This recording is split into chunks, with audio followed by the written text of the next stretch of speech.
धन्यवाद. लई लई धन्यवाद.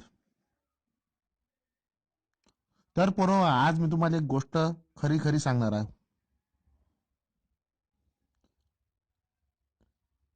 गोष्ट मी कसा निवडून आल्याची. हम्म. हम्म. हिलरीबाई सर्वीकडे पुढे होती. सर्व मतदानात ते पुढे होती.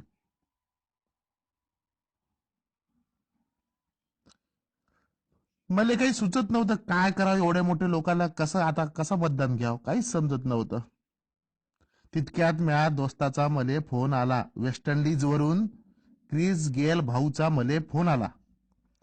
आणि त्यानं मला सांगितलं. हम्म. हम्म. की त्यानं मला सांगितलं की बाबू तू शेगावची कचोरी खाय भारतात जाऊन, नाही तर बोलावून घे. मग मी शेगावच्या 4 कचोऱ्या बोलावल्या. आणि ते 4 कचोऱ्या सर्व जणाले खाऊ घातल्या आणि म्या खाल्ल्या. आणि आता तुम्हाला याचा याचा परिणाम आता तुम्हाला सर्वाले दिसतच आहे. आज मी जे काही हाव, या शेगावच्या गजानन महाराजच्या कचोरीमुळे हाव मी. बस गजानन महाराज